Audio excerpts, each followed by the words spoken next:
Hello everyone, I hope you all are doing good. See, we have been seeing in the chapter algebraic expression for all through this month, and today also we are going to see in the same chapter. Let us go into the problem. See, if x minus 1 by x is equal to 8, find the value of x squared plus 1 by x squared. See, is the same type of problem we have done in the previous session, I think.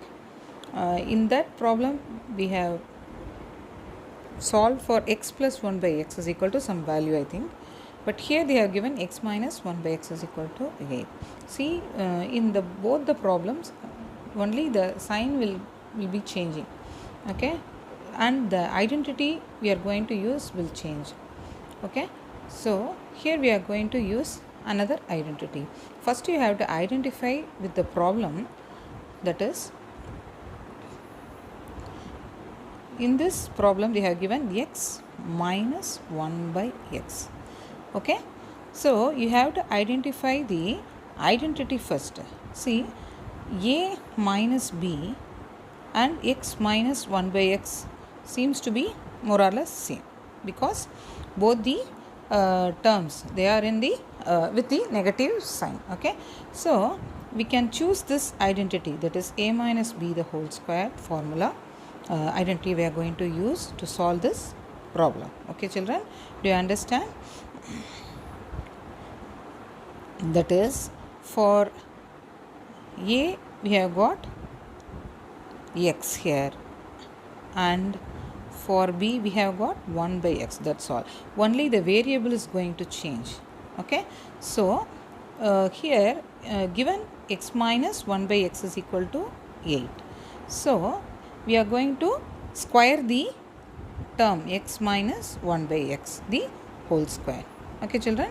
So x minus 1 by x the whole square, I'll get x square plus 1 by x square, that is a minus b the whole square is equal to a square plus b square. For b square we are having 1 b, for b we are having 1 by x, and for a we are having x, right?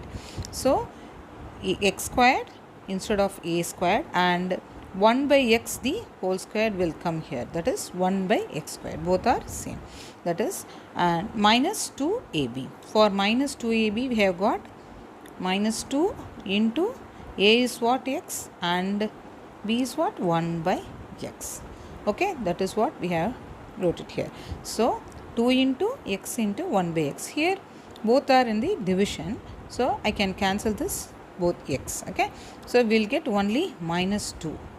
So and also x minus 1 by x, they are given the value as 8.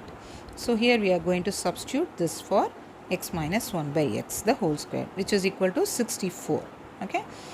Then see, from this we can write x square plus 1 by x square, x square plus 1 by x squared minus 2 we have got it here, and if I take it to the other side, that is, which is equal to, I have got 64 here, and if I take this to the right side I'll get plus 2, minus 2 will become plus 2, so which will become as 66, okay.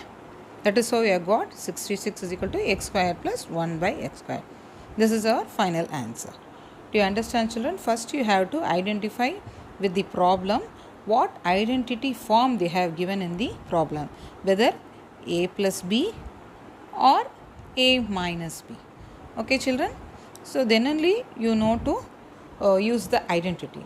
So if you have given x minus 1 by x, we can use a minus b the whole square, because they have asked only the expression x square plus 1 by x square. That is why we have to thus we are doing a minus b the whole square to get this a square plus b square term. Here we are squaring this term x minus 1 by x to get x square plus 1 by x the whole square. Do you understand children? See, first you concentrate on maths, then maths will be so easy to do. See, first you concentrate and you know the concept what we have to do. If you concentrate, you love to do maths, then it will become so easy for you to solve any problem, whatever problem they may give. you will be loving to do the problem. Okay children, first concentrate on what you study, then everything will be easy for you. And if you have any doubt, you can write it in the comment section. And don't forget to subscribe our Wonder Max Made Easy channel and share it to your friends. Take care. We'll see it in the next session.